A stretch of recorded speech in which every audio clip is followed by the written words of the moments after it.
اعوذ باللہ من الشیطان الرجیم بسم اللہ الرحمن الرحیم رب اشرح لی صدری ویسر لی امری واحلل عقدۃ من لسانی یفقہوا قولی رب یسر ولا تعسر وتمم بالخیر اللہم لا سہل الا ما جعلتہ سہلا وانت تجعل الحزن اذا شئت سہلا اللہم انفعنی بما علمتنی وعلمنی ما ینفعنی وزدنی علما اللہم صلی علی محمد وعلی آل محمد کما صلیت علی ابراہیم وعلی آل ابراہیم انک حمید مجید اللہم بارک علی محمد وعلی آل محمد کما بارکت علی ابراہیم وعلی آل ابراہیم انک حمید مجید۔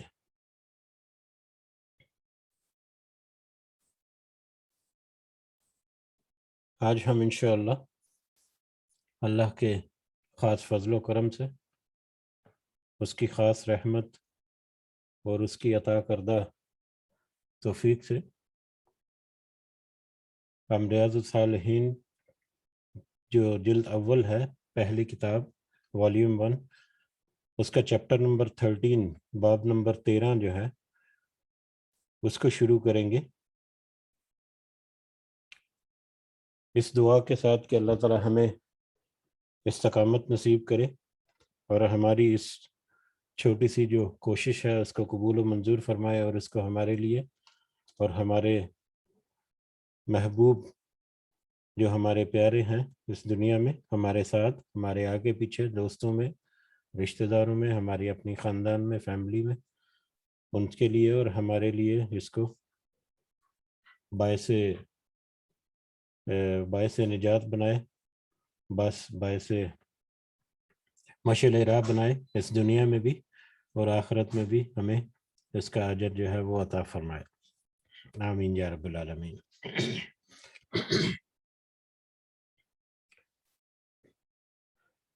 تو یہ چیپٹر جو آج ہم چیپٹر نمبر 13 ہے، اس سے پہلے ہم نے جو چیپٹر نمبر 12 پڑھا تھا پچھلی مجلس میں، اس کا عنوان تھا کہ آخری عمر میں زیادہ سے زیادہ نیکی کرنے کا رجحان یا نیکی کرنے کی ترغیب۔ اس میں ہم نے بہت ساری کچھ احادیث، تھوڑی سی احادیث تھی جس میں بہت ہی وسیع معنی رکھنے والے بہت سادہ سے الفاظ کے ساتھ نبی کریم صلی اللہ علیہ وسلم نے ہمیں کچھ اشارے کیے تھے یا کچھ رہنمائیاں جو ہمارے لیے تھیں کہ جیسے جیسے اول تو انسان کی عمر اس کا صحیح تعین کرنا کسی کے لیے ممکن نہیں، اس کو کتنی زندگی اللہ تعالیٰ نے یہاں پر مہیا کی، لیکن جیسے ہی اس کو کوئی چیز پہنچ جائے، کوئی ہدایت اور رہنمائی پہنچ جائے، کوئی علم کی بات پہنچ جائے، تو اس کے ساتھ ہی اس کے اوپر عمل کرنا یا اس کے اوپر اپنے آپ کو قائم رکھنا اور اس کی دوسروں کو بھی ترغیب دینا، اس کی بہت زیادہ اہمیت اور فضیلت ہے۔ اور اس کے ساتھ ساتھ جن لوگوں کو اللہ نے زیادہ عمر دی اور خاص کر جو بڑھاپے میں پہنچے، وہ ان کے لیے تو ایک بونس ہے، ان کے لیے تو ایک بونس لائف ہے جس میں وہ اور زیادہ اللہ کی طرف راغب ہو کر، اگر ان کی گزشتہ زندگی میں کوئی کمی کوتاہی رہ گئی یا کوئی چیزیں ایسے مس ہو گئیں، تو ان سے توبہ طائب ہونا کرنا اور اللہ کی طرف رجوع کرنا اور زیادہ سے زیادہ نیکیاں سمیٹنا، کیونکہ اب یہ تو طے ہے کہ جیسے جیسے وقت گزرتا جا رہا ہے، ہر انسان کا زندگی جو ہے وہ کم ہوتی جا رہی ہے اور موت کے قریب بڑھتا جا رہا ہے، لیکن جس کے لیے بڑھاپا مل گیا، جس کو، اس کے لیے تو اللہ تعالیٰ نے خاص رحمت کر دی کہ اس کو ایک بونس لائف ٹائم دے دیا جس میں وہ زیادہ سے زیادہ نیکیاں جمع کرے، اور اگر ساری زندگی وہ اپنے نیک اعمال پر قائم رہا تو یقیناً اس کے لیے نیکیوں کے اور بھی زیادہ انبار ہیں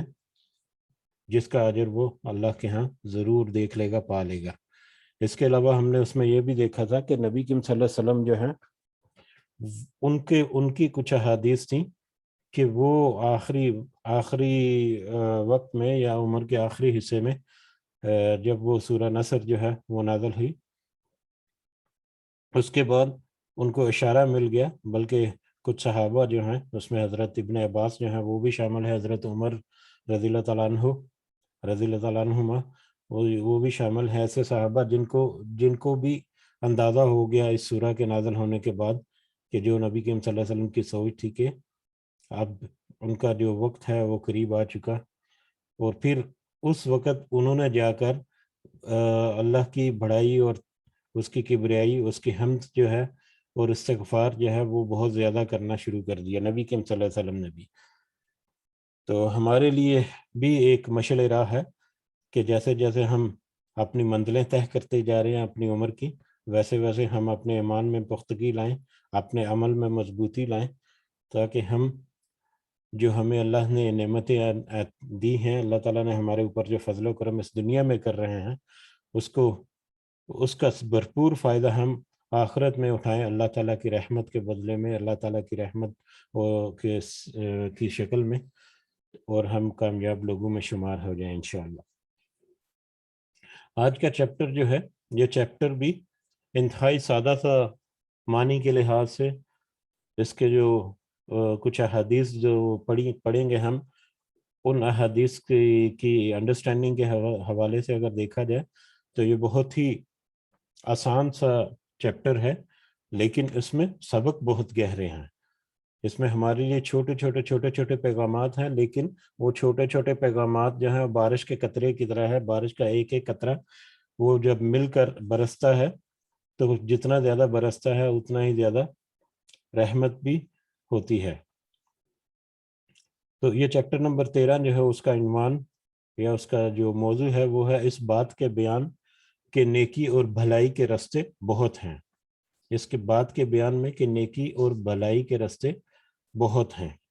نیکی اور بھلائی کے راستے بہت ہیں، یعنی بہت طریقے ہیں جس سے نیکی اور بھلائی جو ہے وہ کمائی جا سکتی ہے۔ آگے بڑھنے سے پہلے ایک دو چیزیں جو ہے وہ تھوڑا سا اپنے ذہن نشین کرنا چاہتے ہیں، یا ان کا کہہ لیں کہ یاد دہانی، جو بار بار پہلے ہم تذکرہ کرتے ہیں اپنے یہ روز کی جو مجلسیں ہیں اس میں، دو تین موٹی باتیں۔ ایک تو یہ کہ اللہ تعالیٰ کا جو ماپنے کا پیمانہ ہے، کوئی گناہ کو یا ثواب کو، کسی کے اجر کو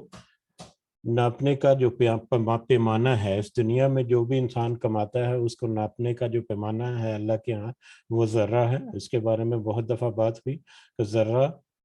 بہت ہی حقیر سی، بہت ہی چھوٹی سی مقدار، جس کو مزید چھوٹا نہ کیا جا سکے، جس کو مزید تقسیم نہ کیا جا سکے، اتنی باریک اور اتنی چھوٹی سی بات، نیکی، عمل، کوئی نیت، جس سے چھوٹی کوئی چیز ممکن نہیں، وہ اللہ تعالیٰ کے ہاں پیمانہ ہے ذرہ۔ اور اللہ تعالیٰ جب ناپے گا اپنے مطلب انسان کی کمائی کو آخرت میں، چاہے وہ برے اعمال ہیں یا چاہے اچھے ہیں، تو اس کے ذرہ برابر نیکی جو ہے وہ بھی اس کے سامنے آ جائے گی، اور اس نے اگر ذرہ برابر کوئی گناہ کیا ہے تو وہ بھی اس کے سامنے پیش کر دیا جائے گا۔ اس کے بعد پھر اللہ تعالیٰ اپنا انصاف اور پھر اپنی رحمت کے ذریعے پھر وہ جس کے ساتھ جو معاملہ ہوگا وہ ہم دیکھیں گے۔ اس کے علاوہ ہم نے پہلے ذکر کیا کہ اللہ تعالیٰ نے تقوی کو یا نیکی کے کام یا دوسروں کے ساتھ جو بھلائی کرنا ہے، اس کو اس کی استطاعت، کسی انسان کی استطاعت کے ساتھ مشروط کر دیا کہ ایک انسان میں جتنی استطاعت ہے، جتنی اس کی ہمت اور طاقت جتنی اس کے پاس موجود ہے، اس کے مطابق وہ عمل کرے۔ جب ہمیں یہ ایک رہنما اصول ملا کہ جتنی کسی کے پاس طاقت ہے اس کے حساب سے وہ عمل کرے، تقوی اختیار کرے، نیکی کرے، بھلائی کرے، تو اس کا مطلب یہ ہے کہ کوئی انسان جو ہے وہ ایکسکلوڈ نہیں، کوئی وہ مستثنیٰ نہیں، اس کو استثناء قرار نہیں دیا جا سکتا کہ وہ کسی قسم کی کوئی نیکی یا کوئی بھلائی کا کام نہیں کر سکتا۔ جیسے اس کی مثال ایک صدقہ ہے۔ صدقہ جو ہے عام معنوں میں یا عام جو سمجھا جاتا ہے وہ یہی سمجھا جاتا ہے کہ کوئی مال کو خرچ کرنا یا کسی چیز کو، مادی چیز کو اللہ کے راہ میں خرچ کر دینا، یہ صدقہ ہے۔ بلکہ صدقے کا صحیح معنی تو بہت ہی وسیع ہے. صدقہ جو ہے وہ صرف مال سے یا آپ کے جو کسی مادی چیز سے مشروط نہیں. کسی کے ساتھ بھلائی کرنا، احسان کرنا، کسی کی مدد کر دینا، کسی کو تعلیم دے دینا، کسی کو رستہ بتلا دینا، کسی کو مسکرا کر دیکھ دینا،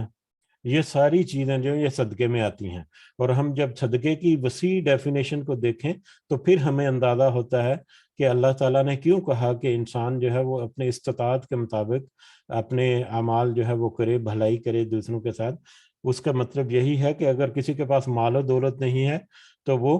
دوسری چیزوں کے ذریعے، اگر کسی کے پاس تھوڑا سا علم ہے تو وہ علم دوسروں کا پہنچاتا ہے، اس سے نیکی حاصل کرے، اس سے بھلائی کرے دوسروں کی، اور اس سے صدقہ جو ہے وہ اس کا صدقہ ہو جائے گا اور اس کو ثواب ملے گا. اگر کسی کے پاس علم نہیں ہے تو کسی علم کرنے والے کی مدد کر کے، کسی صاحب علم کی مدد کر کے اس میں وہ شامل ہو سکتا ہے. ٹھیک ہے، وہ کسی بھی مطلب دوسرے کی مدد کرنا، کسی نے اگر کوئی مدد طلب کی، کوئی سوال کیا تو اس کو جواب یا اس کو بھلے طریقے سے اس کو ڈیل کرنا، وہ بھی صدقہ ہے. یہاں تک کہ ہم آگے آنے والے احادیث میں دیکھیں گے کہ ایون کہ کسی کو رستہ بتلا دینا جو ہے وہ بھی صدقہ ہے، کسی کے مسکرا دینا جو ہے وہ بھی صدقہ ہے. اور سبحان اللہ کہ ایسی ایسی چیزوں کو اللہ تعالیٰ نے صدقے میں شمار کر دیا جو کہ انسان اپنے نفس کی سکون کے لیے یا اپنے نفس کی جو مطلب اس کا پیس آف مائنڈ جو ہے اس کے لیے وہ کرتا ہے. اللہ تعالیٰ نے اس کو بھی صدقے کو برابر شمار کر دیا اگر وہ اللہ کے حکم کے مطابق اور پاکی اور نیکی کے ساتھ کیا جائے. تو مطلب ہم جب اس طرح کے موضوعات کو دیکھتے ہیں تو ہمیں اندازہ ہوتا ہے کہ ہمارے سامنے راستے کھلے ہیں، ہمارے سامنے بہت سارے راستے کھلے ہیں نیکی کرنے کے، بھلائی کرنے کے، صدقہ کرنے کے. تو ہم یہ اللہ سے گلہ نہیں کر سکتے کہ اللہ تو نے مجھے دولت نہیں دی تو میں کیسے دوسروں کے نیکی کماؤں. اب اگر دولت نہیں دی تو اس کا مطلب ہے کہ دولت کے حساب سے آپ کی جو احتساب ہے، جو آپ کا حساب کتاب ہے وہ آسان ہو گیا. لیکن اس کے بدلے میں دوسری چیزیں جو ہیں جو آپ کے استطاعت میں ہے، آپ کی پہنچ میں، یقیناً اس کا حساب کتاب ہوگا. تو اس طرح کے بہت سارے موضوعات جو تمہید اسی لیے باندھی کہ بڑی آسانی سے ہم احادیث کو بھی کور کریں گے. اور یہ موضوع جو ہے وہ بہت دفعہ ہم ڈسکس بھی کر چکے یا ہم پڑھ بھی چکے. تو یہ موضوع جو ہے وہ ہمیں بہت ہماری پچھلی جو بات ہو چکی اس موضوع پہ وہ ہمیں بہت آسانی دے گا ان احادیث کو سمجھنے کے لیے. جی ایک منٹ.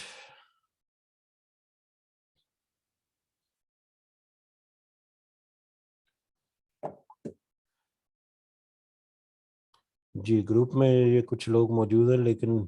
وہ مجھ سے پوچھ رہے ہیں جی کہ پروگرام کا پروگرام بہرحال. جی تو شروع کرتے ہیں اللہ کا نام لے کر اس چیپٹر کا. اعوذ باللہ من الشیطان الرجیم، چیپٹر نمبر 13. اس بات کا بیان یا اس بات کے بیان میں کہ نیکی اور بھلائی کے رستے بہت سے ہیں. اس میں کچھ آیات حسب معمول چیپٹر کے شروع میں ہیں، وہ ہم دیکھتے ہیں. اللہ تعالیٰ نے فرمایا اور جو بھلائی بھی تم کرو گے اللہ اسے جاننے والا ہے. سورہ بقرہ کی آیت نمبر 215 کا ایک حصہ یہاں پر کوٹ کیا گیا. وَمَا تَفْعَلُوا مِنْ خَيْرٍ فَإِنَّ اللَّهَ بِهِ عَلِيمٌ، کہ جو بھی تم بھلائی کرو گے، چاہے وہ چھپ کر کرو، چاہے وہ دوسروں کے سامنے کرو، چاہے وہ چھوٹی ہے، چاہے وہ بڑی ہے، چاہے وہ کسی بھی حیثیت کی ہے، اللہ تعالیٰ اس کو خوب اچھی طرح سے جاننے والا ہے. اس کے بعد اگلی آیت کا ریفرنس ہے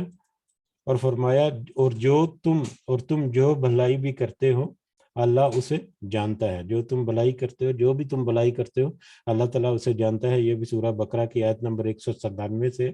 اس کے بعد کی آیت ہے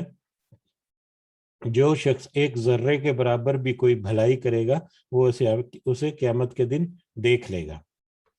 یہ سورہ زلزلہ کی آیت، بلکہ یہی آیت ہے اس ضمن میں جس میں میں بار بار کہتا ہوں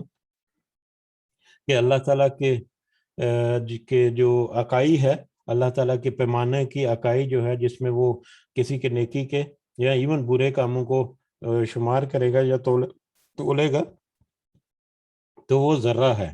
اور اگر اسی سورہ کو، اس سورہ کی 2 آیات کو اگر دیکھیں ہم، فَمَن يَعْمَلْ مِثْقَالَ ذَرَّةٍ خَيْرًا يَرَهُ وَمَن يَعْمَلْ مِثْقَالَ ذَرَّةٍ شَرًّا يَرَهُ. دوسری اگلی آیت اسی کے بعد، اسی کی دوسری اگلی آیت جو ہے اس میں یہاں پر تو ہے خیرًا یرا، چھوٹی سے چھوٹی نیکی جو ہے وہ اس کو اللہ تعالیٰ کے ہاں پالے گا. اس کے اگلی آیت جو ہے شرًا یرا،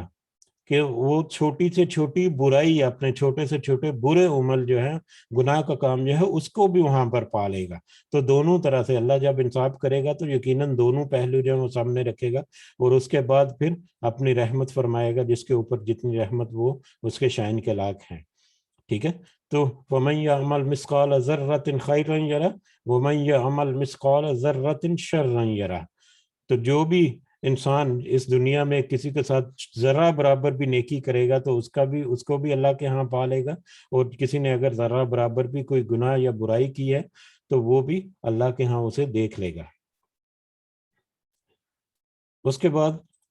سورہ جاسیہ کی آیت نمبر 15 سے یہاں پر حوالہ دیا گیا، جس نے نیک عمل کیا پس اس کے اپنے نفس کے لیے ہے. اگر کسی نے کوئی نیک عمل کیا ہے تو وہ اس کے اپنے ہی نفس کو فائدہ پہنچائے گا. اگر کسی دوسرے کے ساتھ اس نے احسان کیا تو ٹھیک، یقیناً کسی دوسرے کا بھی اس میں بھلا یا فائدہ ہے، لیکن اس کا صحیح فائدہ تو وہ ہے جو اس کو اپنے نفس کے لیے ہوا. اگر وہ کسی دوسرے کو کا بھلا کرے کسی بری نیت سے، ایسا بھی ہو سکتا ہے کہ کسی دوسرے کا بھلا بری نیت سے بھی کر سکتا ہے، مطلب اس کو ڈائیورٹ کرنے کے لیے، اس کو کم فائدے والے کام کی طرف ڈائیورٹ کرنے کے لیے، بجائے اس کے کہ زیادہ فائدے، مطلب اگر میرے پاس کوئی اللہ نے علم یا سکل یا کوئی مجھے ایسی چیز، کوئی خبر میرے پاس ہے کہ کسی کے بھلا ہو سکتا ہے، کہ میں اس کو بجائے اس کے کہ زیادہ نفع والے کام کی طرف بھیج دوں، میں اس کو کم نفع والے کام کی طرف بھیج دوں. تو یہ بھی اس طرح کے معاملے ہو سکتے ہیں. تو بہرحال جس نے عمل کیا پس اس کے اپنے نفس کے لیے ہے. تو جو بھی عمل کرے گا اس کا فائدہ تبھی ہے جب اس کی نیت اچھی ہے، جب اس کی نیت پاک اور صاف ہے، اور بہت ہی اچھے طریقے سے بھلائی کے ساتھ وہ کام کرتا ہے. تو یقیناً اگر جس کے ساتھ نیکی کی اس کو فائدہ تو ہوا یا نہیں ہوا، لیکن اس کے اپنے نفس کو ضرور فائدہ پہنچے گا اس کا، کیونکہ اللہ تعالیٰ نے کہہ دیا کہ فَمَن يَعْمَلْ مِثْقَالَ ذَرَّةٍ خَيْرًا يَرَهُ، جس نے ذرہ برابر بھی کوئی بھلائی کی وہ اسے دیکھ لے گا قیامت والے دن.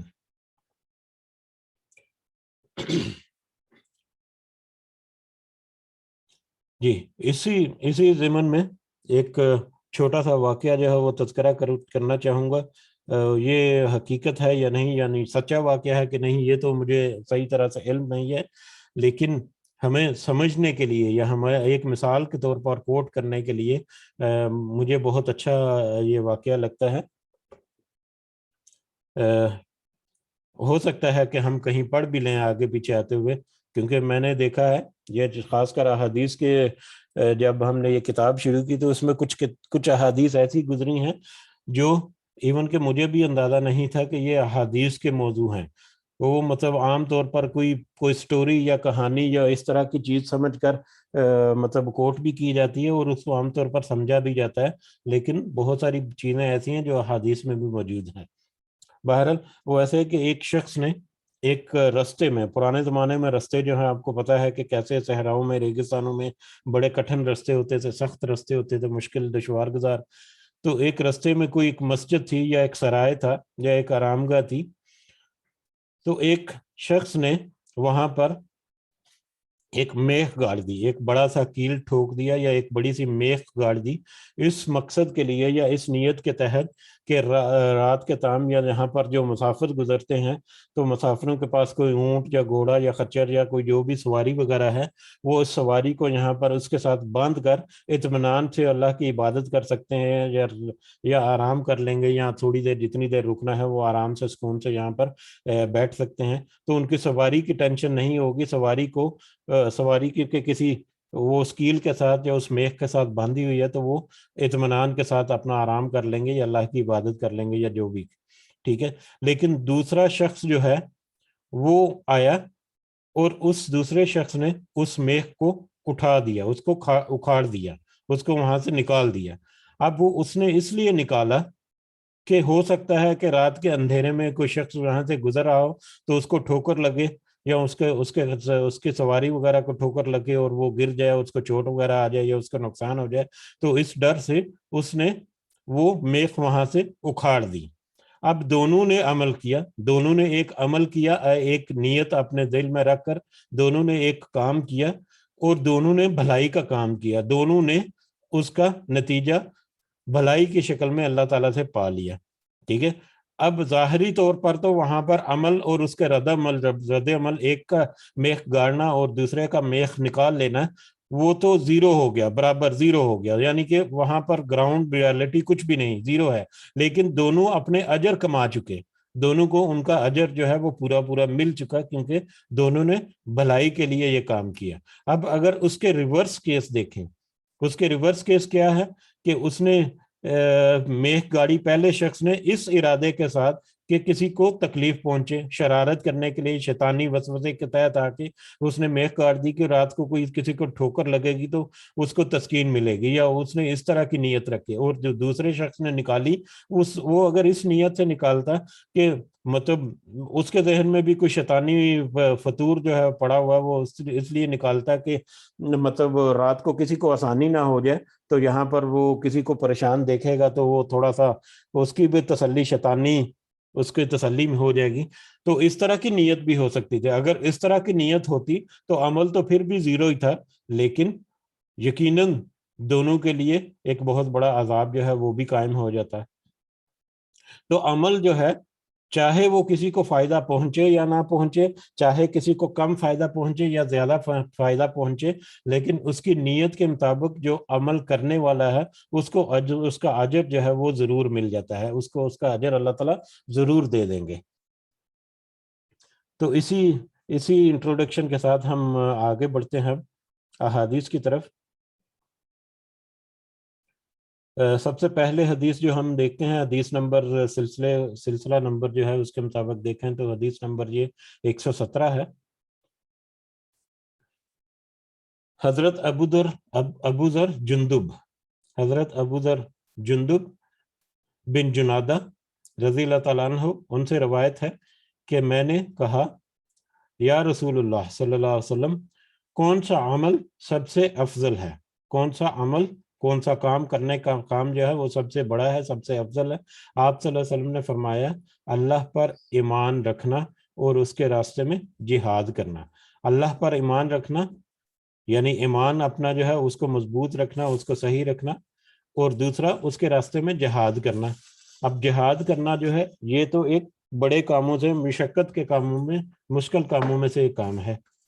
تو پھر وہ کہتے ہیں میں نے کہا کہ کون سا غلام آزاد کرنا افضل ہے، غلاموں میں کون سا غلام آزاد کرنا افضل ہے؟ تو آپ صلی اللہ علیہ وسلم نے فرمایا جو اپنے مالک کی نظروں میں سب سے زیادہ عمدہ اور زیادہ قیمتی ہو، یعنی مالک کی نظر میں جو زیادہ عمدہ اور قیمتی ہے، جو زیادہ فائدہ مند ہے مالک کے، ظاہر ہے اس کی قیمت بھی بڑی ہوگی، اس کی جو مطلب ضرورت ہے اس کے مالک کو وہ بھی بڑی ہوگی، اس حساب سے اس کا ہدیہ یا اس کو چھڑانے کے لیے محنت بھی اس کو زیادہ کرنی پڑے گی۔ تو ایک بڑا عمل جو ہے یہ بھی ہے کہ زیادہ عمدہ اور زیادہ قیمتی جو غلام ہے اس کو آزاد کرنا جو ہے وہ زیادہ افضل ہے۔ پھر حضرت ابو ذر جندب جو ہے انہوں نے کہا کہ اگر میں یہ نہ کر سکوں، اگر میں غلام آزاد نہ کر سکوں تو پھر آپ صلی اللہ علیہ وسلم نے فرمایا کسی کاریگر کی مدد کر دو یا بے ہنر کا کام کر دو۔ اب دیکھیں کیسے ایک بڑے کام سے، ایک بڑے لیول کے کام سے آہستہ آہستہ ایک چھوٹی سطح کے یا آسان کاموں کی طرف آ رہے ہیں کہ آپ صلی اللہ علیہ وسلم نے فرمایا کسی کاریگر کی مدد کر دو یا کسی بے ہنر کا کام کر دو۔ کوئی اگر کام کر رہا ہے تو اس کی مدد کر دو اس کے کام کرنے میں، یا اگر کسی کو کام کرنا نہیں آتا تو اس کو وہ کام کر دو جہاں تک تمہارے لیے ممکن ہو، بے ہنر کا کام کر دو۔ مثلا مجھے الیکٹریکل کا کوئی کام آتا ہے، کہیں پر کوئی چھوٹی سی سوئچ ساکٹ لگانی ہے مثال کے طور پر، لیکن عام بندہ جو ہے اس کو سوئچ ساکٹ لگانے کا نہیں پتا، مجھے اگر پتا ہے، بے شک میرا پیشہ ہے یا نہیں، لیکن میں اس کو یہ مدد کر سکتا ہوں، اس کو یہ مدد کر کے اس کے لیے آسانی پیدا کر سکتا ہوں۔ اوکے، پھر میں نے کہا حضرت ابو ذر جندب جہاں پھر انہوں نے کہا یا رسول اللہ صلی اللہ علیہ وسلم یہ بتلائیں اگر میں یہ بعض عمل کرنے سے بھی عاجز رہوں، یعنی یہ ایسا کرنے، کسی مدد کرنے یا کوئی ایسا کام جو میں نہیں کر سکتا، اگر میں وہ بھی نہ کر سکوں تو پھر تو آپ صلی اللہ علیہ وسلم نے فرمایا تم لوگوں کو اپنے شر سے بچائے رکھو، یہ بھی تمہارا اپنے نفس پر صدقہ ہے۔ تم لوگوں کو اپنے شر سے بچائے رکھو، یہ بھی تمہارا اپنے نفس پر صدقہ ہے۔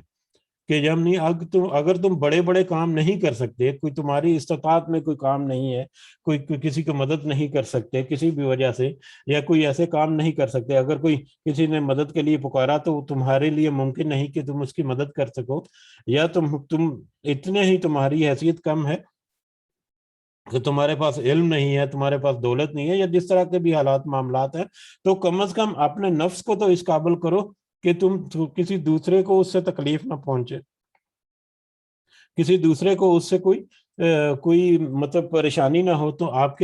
تمہارے اپنے نفس سے اگر تم ایسا کر لو تو یہ بھی تمہارا اپنے نفس کے اوپر صدقہ ہے، یہ بھی تمہارا صدقہ ہے۔ یہ بخاری اور مسلم کی ایک متفق حدیث ہے، اور اس حدیث سے ہمیں پتہ چلتا ہے کہ ایک انسان جو ہے وہ کبھی اپنے آپ کو مستثنی نہیں قرار دے سکتا کسی بھی معاملے میں، کہ وہ کوئی نیکی یا صدقہ نہیں کر سکتا، یا نیکی یا بھلائی کا کام نہیں کر سکتا، وہ کم از کم اتنا تو کر سکتا ہے کہ دوسروں کے لیے بے ضرر ہو جائے، دوسروں کے لیے اگر آسائش کا باعث نہیں بنتا تو دوسروں کے لیے تکلیف کا باعث بھی نہ بنے، تو یہ بھی اس کے لیے صدقہ ہے، بشرطے کہ اس کی نیت یہ ہونی چاہیے کہ میں کوشش کر رہا ہوں کہ میں کسی دوسرے کو تکلیف نہ پہنچاؤں۔ اس کے فوائد میں یہاں پر ہم دیکھیں اگر تو اس حدیث سے جہاد اور غلاموں کو آزاد کرنے کی فضیلت، اسی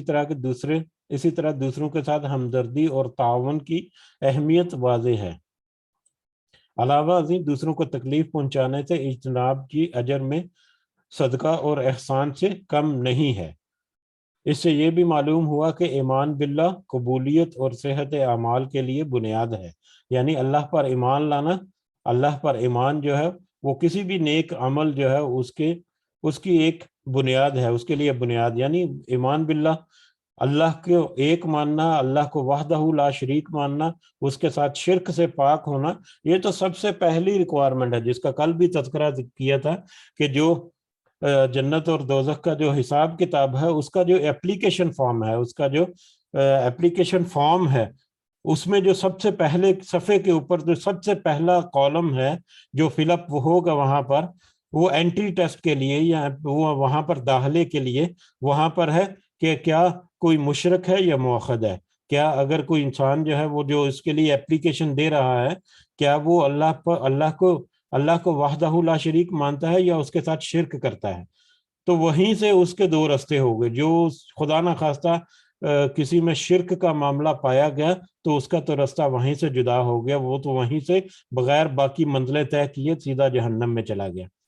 اور پھر جو وہاں سے پاس ہو گیا یا پری کوالیفیکیشن ٹیسٹ میں یا اپلیکیشن فارم میں جس کا ٹک لگ گیا کہ ہاں یہ اللہ کو ایک مانتا تھا، اللہ کے ساتھ کسی کو شریک نہیں ٹھہراتا تھا، تو پھر اس کو اگلی منزلیں جو ہیں وہ آفر کی جائیں گی کہ اب تمہارا حساب کتاب کیا ہے، تمہارے اعمال کیا ہیں، زندگی کی کمائی کیا ہے، اس کے مطابق پھر اللہ تعالیٰ کیسے انصاف کرے گا، وہ پھر اللہ تعالیٰ اپنے شان کے لائق کرے گا وہاں پر۔ تو بہرحال ایمان باللہ جو ہے وہ کسی بھی جو نیک عمل ہے اس کی قبولیت اور اس کی صحت کے لیے ایک بنیاد ہے، اور عمل ایمان کا پھل ہے، یعنی عمل ایمان کا پھل ہے، جیسے درخت پھل جو ہے وہ ایک درخت کی شان ہوتی ہے، ایک درخت کی جو صحیح نشانی جو ہے وہ پھل ہی ہوتا ہے، اسی طرح عمل جو ہے اس کی صحیح نشانی جو اس کا پھل ہے، جو اس کے اجر کی صورت میں انسان جو ہے وہ پاتا ہے، اور ایمان کے بغیر عند اللہ کوئی عمل مقبول نہیں۔ اگلی حدیث نمبر 118 اگر ہم دیکھیں تو اس میں ہمیں کیا ملتا ہے، یہ بھی حضرت ابو ذر جندب رضی اللہ تعالیٰ عنہ سے روایت ہے کہ رسول اللہ صلی اللہ علیہ وسلم نے فرمایا، تم میں سے ہر ایک کے ہر جوڑ پر صبح کو ایک صدقہ ضروری ہے۔ یہ بہت اہم حدیث ہے کہ نبی کریم صلی اللہ علیہ وسلم نے فرمایا تم میں سے ہر ایک کے ہر شخص کے ہر جوڑ پر صبح کو ایک صدقہ جاری ہے۔ ایک صدقہ ضروری ہے ضروری. بس ہر تسبیح یا سبحان اللہ کہنا ایک صدقہ ہے، ہر تمہید یا الحمدللہ کہنا ایک صدقہ ہے، ہر تحلیل یعنی لا الہ الا اللہ کہنا ایک صدقہ ہے، اور ہر تکبیر یعنی اللہ اکبر کہنا ایک صدقہ ہے. نیکی کا حکم دینا صدقہ ہے اور برائی سے روکنا صدقہ ہے. اور ان سب کاموں میں سے وہ 2 رکعتیں کافی ہو جاتی ہیں جو انسان چاشت کے وقت پڑھے. ان سارے کاموں میں سے وہ ایک کام جو ہے وہ 2 رکعتیں کافی ہو جاتی ہے جو انسان چاشت کے وقت پڑھے. اب یہاں پر اللہ کے نبی صلی اللہ علیہ وسلم نے کیا کہا کہ انسان کے ہر جوڑ پر ایک صدقہ ہے جو صبح کے وقت اس کو دینا ضروری ہے، اس کا صدقہ دینا جو ہے وہ ضروری ہے. اب ایک انسانی جسم میں تقریباً 360 کے قریب جوڑ ہیں، مختلف جوڑ، یہ پوروں کے، ہونٹوں کے، کوہنیوں کے، یہ جتنے بھی جوڑ ہیں انسان کی ہڈیوں میں تقریباً 360 جوڑ ہیں. اب 360 جوڑ اس حدیث کے مطابق ایک انسان کے لیے 360 جوڑوں کے عوض 360 صدقے کرنا جو ہے وہ ہر صبح کو وہ ضروری ہے، ہر صبح کو یہاں پر لکھا ہوا. اب وہ 360 صدقے کیسے کر سکتا ہے؟ اس کے لیے اللہ تعالیٰ نے یہ چھوٹی چھوٹی سی باتیں یہاں پر نبی کریم صلی اللہ علیہ وسلم نے بتائیں کہ تسبیح وہ کرے، وہ بھی صدقے کے برابر ہے، جتنی دفعہ تسبیح کرتا جائے گا اتنے صدقے شمار ہوتے جائیں گے. الحمدللہ کہتا جائے، صدقہ لیتا جائے، صدقے کا ثواب لیتا جائے. لا الہ الا اللہ کہتا جائے، صدقے کے برابر ثواب کماتا جائے. تکبیر یعنی اللہ اکبر کہتا جائے، صدقے کے برابر ثواب کماتا جائے. لیکن اگر اس کو تھوڑی سی مشکل آتی ہے، تھوڑا سا یہ کاؤنٹ کرنا ہے، ظاہر ہے 360 دفعہ کم از کم ہے، تو یہ تو صرف اپنے جوڑوں کا صدقہ ہے. تو اس کے لیے ایک ہی عمل اللہ کے نبی صلی اللہ علیہ وسلم نے بتا دیا. ہاں، ایک اور اہم یہاں پر کہ نیکی کا حکم دے، دوسروں کو نیکی کی طرف ترغیب دے، یہ بھی اس کا صدقہ ہے، اور برائی سے روکے، یہ بھی اس کا صدقہ ہے. اور ان سب کاموں میں سے اگر وہ چاشت کے وقت کی، جس کو ہم کیا کہتے ہیں، میرے ذہن سے نام نکل گیا، صبح کے وقت جو نماز اکثر پڑھتے ہیں، مطلب ظہر سے پہلے فجر کا جو وقت ہے اس کے ختم ہونے کے بعد، یعنی سورج کے طلوع ہونے سے لے کر مطلب زوال تک، یعنی ظہر کا وقت شروع ہونے سے پہلے سورج کو طلوع ہونے سے لے کر، جی، اشراق کی نماز اسے کہتے ہیں جو عام الفاظ میں اشراق الضحیٰ بھی کہتے ہیں، صلاۃ الضحیٰ،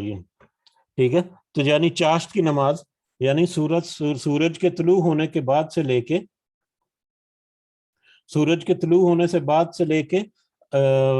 ظہر کا وقت شروع ہونے سے پہلے یہ جو وقت ہے، اس وقت میں کسی بھی وقت جب بھی ممکن ہو 2 رکعت اگر کوئی نماز پڑھ لے. آگے ایک حدیث آئے گی کہ 2، 4 یا 6 یا 8 تک بھی وہ پڑھ سکتا ہے، لیکن کم از کم 2، اگر وہ 2 رکعتیں پڑھ لے تو وہ اس کے لیے اس کے جتنے جوڑ ہیں ان سب جوڑوں کا صدقہ جو ہے اس کے برابر وہ عمل ہو جائے گا. تو سبحان اللہ، اللہ تعالیٰ نے کتنے چھوٹے چھوٹے سے عمل ہمیں دیے جن کو وہ اپنی نیت درست کر کے اپنی نیت کے ساتھ وہ ادا کر دے تو وہ صدقے جو ہے وہ کماتا جائے گا اور اللہ کے ہاں اپنا رتبہ جو ہے وہ بھی بڑھاتا جائے گا. اس کے فوائد میں یہاں پر ہے، انسان کے جسم میں 360 جوڑ ہیں. ان جوڑوں کی وجہ سے ہی انسان ہر طرح کی حرکت، ہر قسم کا کام کرنے پر قادر ہے. اگر یہ جسم بے جوڑ ہوتا، یعنی اس میں کوئی جوڑ نہ ہوتا، ہڈیوں میں جوڑ نہ ہوتا، تو انسان کے لیے اٹھنا، بیٹھنا، لیٹنا، حرکت کرنا اور مختلف کاموں کے لیے اعضاء کا استعمال کرنا ناممکن ہوتا. اس لحاظ سے ہر جوڑ اللہ کی ایک نعمت ہے جس کا شکر ادا کرنا انسان پر واجب ہے. یہ اللہ کا دوسرا فضل ہے کہ اس نے ان نعمتوں پر شکر کی ادائیگی کا نہایت آسان طریقہ بھی بتلا دیا. اور وہ کیا ہے؟ جو غریب سے غریب انسان بھی اختیار کر سکتا ہے، اور وہ تسبیح اور تمہید اور تکبیر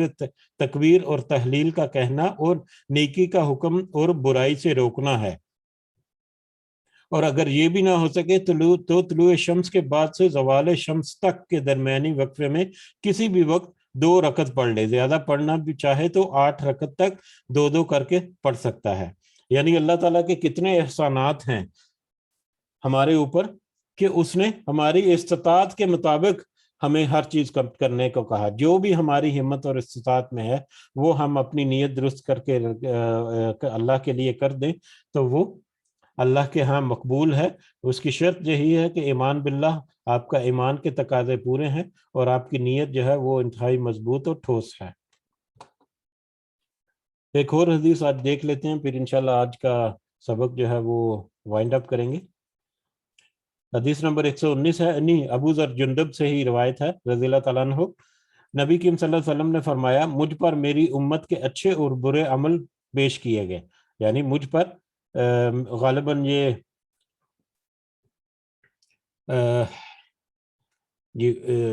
میری امت پر اچھے اور برے کام جو ہے وہ عمل پیش کیے گئے. اچھا، پس میں نے اس کے اچھے اعمال میں راستے سے تکلیف دہ چیز یعنی پتھر کانٹا وغیرہ کا ہٹانا بھی پایا، اور اس کے برے اعمال میں وہ تھوک پایا جو مسجد میں تھوکا گیا ہو اور اس پر مٹی نہ ڈالی گئی ہو. یہ اس اعتبار سے فرمایا کہ اس وقت پرانے وقتوں میں کیونکہ فرش کچے ہوتے تھے، اس کو مٹی سے دبا دینے سے اس کا وجود ختم ہو جاتا تھا. آج کل کے اعتبار سے اسے کپڑے یا پانی سے صاف کرنا ضروری ہے. نبی کریم صلی اللہ علیہ وسلم کہہ رہے ہیں کہ مجھ پر آشکار کیے گئے یا مجھے بتائے گئے، دکھائے گئے برے اور اچھے کام جو ہے میری امت کے، اس میں چھوٹے سے چھوٹے عمل جو ہیں وہ بھی شامل تھے، چاہے وہ برے ہوں یا چاہے وہ اچھے ہوں. اب چھوٹے سے چھوٹے اچھے اعمال میں وہ چیز بھی شامل تھی جو انسان رستے سے گزرتے ہوئے کوئی پتھر پڑا ہوا ہے یا کوئی کانٹے دار چیز کوئی پڑی ہوئی ہے یا کوئی کیل پڑا ہوا ہے یا کوئی ایسی چیز پڑی ہے جو کسی مسافر کے لیے تکلیف کا باعث ہو سکتی ہے، تو اس کو ہٹا کر سائڈ پہ کر دینا یا کسی میں ایسی جگہ پر پہنچا دینا جہاں پر کسی کے لیے تکلیف کا باعث نہ ہو، تو یہ بھی اچھے عمل میں شامل پایا اللہ کے نبی صلی اللہ علیہ وسلم نے. اسی طرح سے برے اعمال میں اگر مسجد میں کسی کو کوئی تھوک آ گئی اس وقت کے دور میں یا آج کے وقت کے حساب سے، جیسا کہ ذکر کیا آگے کہ اس کی صفائی جو ہے وہ کپڑے سے یا پانی سے کرنا ہے، کہ اگر کسی نے کسی وجہ سے تھوک دیا مسجد میں اور اس کے اوپر مٹی نہ ڈالی، یعنی اگر وہ تھوک دینا جائے کسی مجبوری کے تحت وہ تھا، مطلب ایسا مطلب پریکٹیکلی اب تو ظاہر ہے ہمیں تھوڑا مشکل لگتا ہے، کارپیٹس وغیرہ پڑے ہوتے ہیں، لیکن اگر کسی مقصد کسی وجہ سے اگر وہ تھوک دیا گیا ہو تو اس کو اگر صاف نہ کیا گیا، وہ تھوک جو ہے اس کو اگر صاف نہ کیا گیا، اس پر مٹی نہ ڈالی گئی ہو، تو اتنا چھوٹے سے چھوٹا عمل جو ہے برا عمل یا برائی کی طرف کیا گیا عمل، وہ بھی وہاں پر اللہ کے ہاں لکھا ہوا ہے، جو نبی کریم صلی اللہ علیہ وسلم کو ظاہر کیا انہوں نے، اللہ تعالیٰ نے.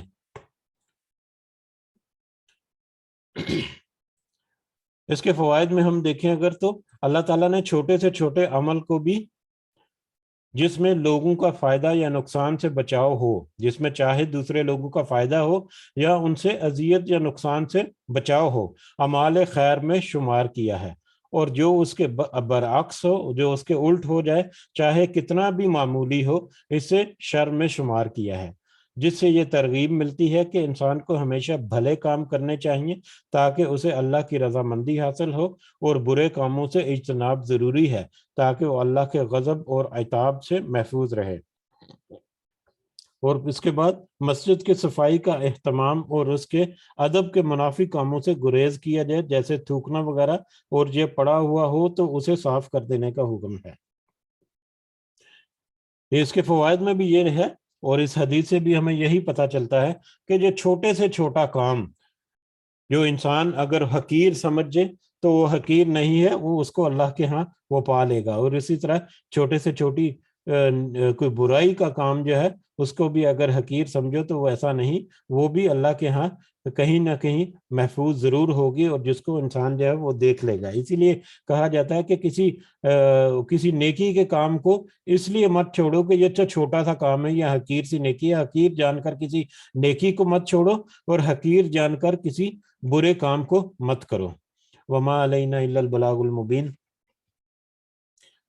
جی، آج کے سبق کے حوالے سے اگر کسی کو کوئی پوائنٹ ایڈ کرنا ہے یا کوئی بات کہنی ہے تو آپ ضرور کہہ سکتے ہیں انشاءاللہ جزاکم اللہ خیرن.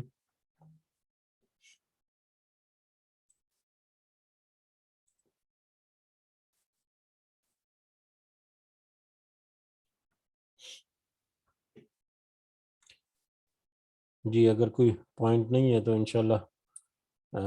آج وائنڈ اپ کرتے ہیں. انشاءاللہ اگلے اتوار کو اب کلاس میں ضرور حاضر ہوں گے. سب کو دعا میں ضرور یاد رکھیں. السلام علیکم اشفاق. وعلیکم السلام ورحمۃ اللہ وبرکاتہ. جی باجی. اچھا یہ جو چاشت کے نفل بتائے ہیں اس کا ٹائم 12 بجے کے بعد بھی ظہر سے پہلے پہلے پڑھ سکتے ہیں کہ 12 بجے سے پہلے پہلے ہی؟ نہیں یہ وقت جو ہے یہ تو گھڑی کے مطابق نہیں ہے, یہ سورج کے مطابق ہے. زوال کا وقت جب شروع ہوتا ہے نا, جب ظہر کا وقت شروع ہوتا ہے اس سے پہلے پہلے, اور سورج نکلنے کے بعد. ٹھیک ہے, صبح سورج نکلنے طلوع جو سورج ہے اس کے بعد, اور فجر کا وقت شروع ہونے سے پہلے پہلے. آپ پاکستان کے حساب سے وقت کیا ہے وہ تو مجھے اس وقت پتہ نہیں, آپ لندن کے حساب سے دیکھیں تو وقت اور بھی زیادہ فرق ہوگا. تو یہ نہیں تو وقت پاکستان سورج کے کے حساب سے, حساب سے مجھے بتا دو نا. پاکستان کے حساب سے پاکستان مجھے دیکھنا پڑے گا پاکستان کے حساب سے اس وقت تو مجھے جو دیکھ کے نا یہ بعد میں قطر. میسج کر دیں. چلیں ٹھیک ہے انشاءاللہ. قطر کے حساب سے دیکھنا ہے تو وہ میں آپ کو بتا سکتا ہوں. 11:20 پہ قطر کے حساب سے ہے, تو 11:20 سے پہلے پہلے, یعنی 11:15 11:10 یا اس سے بھی پہلے پہلے جو وہ آپ. اس کا مطلب ہے کہ 2 گھنٹے کا فرق ہے, تو یعنی 1 بجے سے پہلے پہلے بندہ پڑھ لے. نہیں وہ 2 گھنٹے کا فرق آپ نہیں کریں گے نا, آپ تو وہاں پر اچھا سورج کے اترنے چڑھنے کے کریں گے, کیونکہ وقت کے حساب سے آپ انڈیا کے حساب سے دیکھیں گے تو آدھے گھنٹے کا فرق ہوگا, لیکن سورج کا جو, بلکہ پاکستان میں بھی اگر آپ دیکھیں تو پنجاب میں اور سندھ میں اور بلوچستان وغیرہ میں آپ کی نمازوں کے وقت میں بہت فرق ہے. فرق ہے. ٹھیک ہے, پنجاب میں یا لاہور میں اگر دیکھیں, لاہور میں اور کراچی میں تقریباً میرا لے کم از کم 15-20 منٹ بعد ہوتی ہے نماز کا وقت ہوتا ہے. اچھا. تو وہ ایریا لوکیشن کے حساب سے. اب میں پنجاب میں بھی مطلب مجھے ڈھونڈنا پڑے گا کہ آپ کے شہر میں کیا وقت ہے. چلیں ٹھیک ہے, بہرحال جزاک اللہ. آپ کے لیے اتنی تحقیق میں کر دوں گا اللہ تعالیٰ کے فضل سے انشاءاللہ. اللہ. بلکہ میں آپ کو لیے ایڈوائز ہے کہ موبائل کے اوپر ایپلیکیشن ہے اسلامک, ہاں وہ ہے اسلامک گیگٹ کے نام سے ہے, تو آپ اس کو ڈاؤن لوڈ کریں. اس کے اوپر آپ کے اپنے علاقے میں جو نمازوں کے ٹائم ہے نا, اور اس میں وہ طلوع جو فجر ہے, یعنی فجر کا وقت بھی ہے, طلوع آفتاب جو ہے, جو سورج کے طلوع ہونے کا وقت جو ہے وہ بھی اس میں موجود ہے, اور باقی نمازوں کے وقت بھی موجود ہوتے ہیں وہاں پر. تو وہ تو ہر وقت ہمارے موبائل میں یہاں پر اسی سے ہم اندازہ کرتے ہیں کہ آج کی نماز کا وقت کیا ہے. چلیں ٹھیک ہے, اوکے, جزاک اللہ خیر. جی شمائلہ مظفر, آپ کچھ کہنا چاہ رہی ہیں؟ السلام علیکم ورحمۃ اللہ وبرکاتہ. وعلیکم السلام ورحمۃ اللہ وبرکاتہ. جی امی جی کی حال ہے, ٹھیک ٹھاک ہو؟ الحمدللہ میرے بچے, اللہ تعالیٰ اور بہت بہت ترقی دے اللہ دی ذات. میرا بڑا دل خوش ہوتا ہے. آمین انشاءاللہ, جزاک اللہ خیرا. کامیابیاں دے میرے اعمال کا, میرے بچیاں دے اپنی رحمت کا. آمین انشاءاللہ, جزاک اللہ امی جی. بس دعائیں یاد رکھو, تہاڈیاں دعاواں جڑیاں نے وہی سب تو زیادہ سانو چاہیے نے, والدین جڑے نے وہی بڑی بڑی نعمت ہے سانو. تو تانوں اپنی رحمت کرے تواڈے تے اللہ سبحانہ. آمین انشاءاللہ آمین. میری امی کے لیے ضرور دعا کیا کریں, وہ تھوڑا سا صحت کے حساب سے تھوڑی سی پریشان رہتی ہیں. یہ میری امی ہیں, میری ساس کہہ سکتے ہیں, ساس ہی کہتے ہیں ویسے ہم رشتوں کے اعتبار سے, لیکن یہ میری بہت خاص امی ہیں. تو اللہ تعالیٰ انہیں بھرپور صحت والی زندگی جو ہے نا عطا فرمائے انشاءاللہ. اللہ تمہارے بچے سویر خوش رکھے, میرے بچے اللہ دی ذات. آمین انشاءاللہ آمین. اللہ کامیابیاں میرا بچہ.